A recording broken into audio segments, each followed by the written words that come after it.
আলহামদুলিল্লাহি ওয়াসসালাতু ওয়াসসালামু আলা সাইয়্যিদিল মুরসালিন ওয়া আলা আলিহি ওয়া আসহাবিহি আজমাইন, আম্মা বাদ।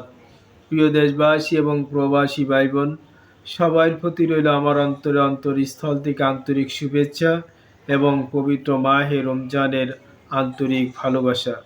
সবাই ভালো থাকুন, সুস্থ থাকুন, এই আশা নিয়ে আজ আমি আপনাদের সামনে সুন্দর একটি পবিত্র মাহে রমজানের লাইলাতুল কদরের রাত সম্পর্কে আমি মূল্যবান দুটি কথা শেয়ার করার জন্য এই ভিডিওটি হাতে নিয়েছি।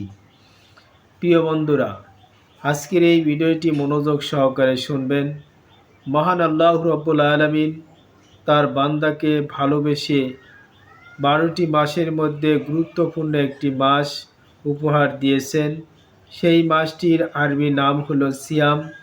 আমরা ফার্সিতে বলি রোজা, আর এই ফার্সি ভাষাটা বাঙালি জাতির জন্য হয়ে গেছে বাংলা ভাষা।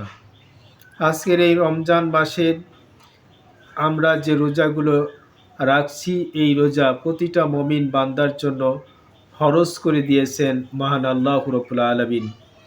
আর এই পবিত্র মাহে রমজানের রোজাগুলো পালনের পাশাপাশি আমরা যখন আল্লাহর অন্যান্য ফরজ কাজ এবং নফল ইবাদতের মধ্য দিয়ে প্রতিটা সময় অতিবাহিত করব, প্রত্যেকটা সময়ে অন্য মাসের 70টা ফরজ ইবাদতের সওয়াব আল্লাহ তাআলা যে দান করেন, সেই সওয়াবটা এই মাসের একটি ফরজ আদায় করলে সেই সমতুল্য সওয়াব আল্লাহ দান করছেন। সুবহানাল্লাহ।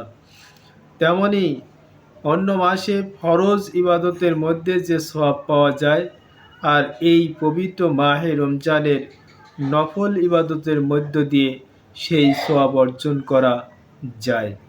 তাই আসুন, আমাদের সামনে পবিত্র মাহে রমজানের এই দিনগুলোর মধ্যে কিছু বেজোড় রাত আগমন করছে। সেই রাতকে বলা হয় লাইলাতুল কদর। আর লাইলাতুল কদরের রাতকে এক মহিমান্বিত রাত হিসেবে বিশ্বের দরবারে সকল মুমিন বান্দাদেরকে উপহার দিয়েছেন।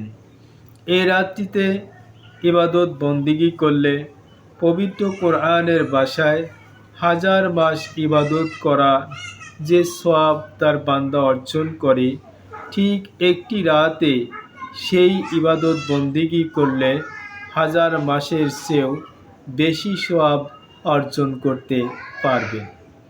এজন্যই আসুন, সামনে আমাদের বেজোড় রাতগুলো আগমন করছে, লাইলাতুল কদরের রাত। এই রাতে ইবাদত বন্দিগি করে জীবনের সমস্ত গুনাহগুলোকে আল্লাহর কাছ থেকে মাফ চেয়ে নেই।